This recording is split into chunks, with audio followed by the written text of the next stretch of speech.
आज सकाळी सकाळी छोटासा प्रॉब्लेम झाला, काय ते तुम्हाला पुढे सांगतेस. तर त्याआधी इथे सकाळी नाश्त्याची तयारी, तर सर्व भांडे घासायला काढले आणि एकीकडे भाजी होती रात्रीची, ती गरम करायला ठेवली. आता ह्या गंजामध्ये थोडा भात होता, तो पण काढून घेतला. रात्रीचं काही काढून ठेवत नाही मी, सकाळीच काढून ठेवते. त्यानंतर सर्व हे आवरून घेतलं आणि नंतर करायचा होता नाश्ता. तरी ते फ्रीज बघा बंद आहे, कारण फ्रीजचा लाईट चालू राहतो पण तो थंड येत नाही, त्याच्यामुळे बंदच आहे. 5 ते 6 दिवस झाले आणि त्यातील सर्व टमाटर खराब झाले. तर म्हटलं आता हे टमाटर तर काही उपयोगी नाही, ते टाकून दिले. त्यानंतर नाश्ता करायचा होता, तर नाश्त्यामध्ये पोहे.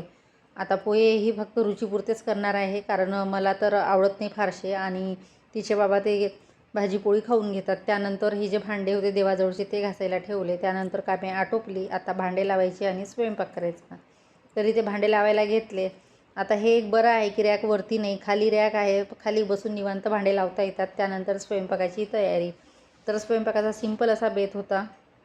तर झालं असं की सकाळी गाडीची जी चाबी होती ती दिसतच नव्हती. चाबी कुठे आहे, चाबी कुठे आहे, असं काही चालू होतं आणि रुचीला सकाळी जायचं होतं प्रॅक्टिसला, पण चाबी दिसली नाही. त्याच्यामुळे लेट झालं आणि शेवटी कपाटामध्ये दुसरी चाबी होती, त्याच्याने गाडी सुरू केली आणि गाडीची चाबी होती गाडीच्या डिक्कीमध्ये.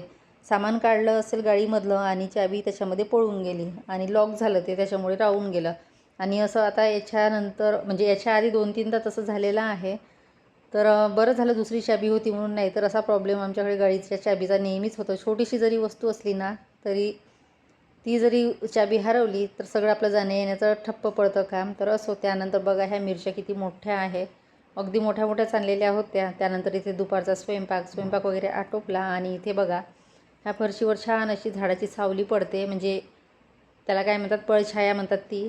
तर त्यानंतर इथे बघा टमाटरची आणि आलूची चटणी केली, चपात्या केल्या, भात केला आणि भाजी.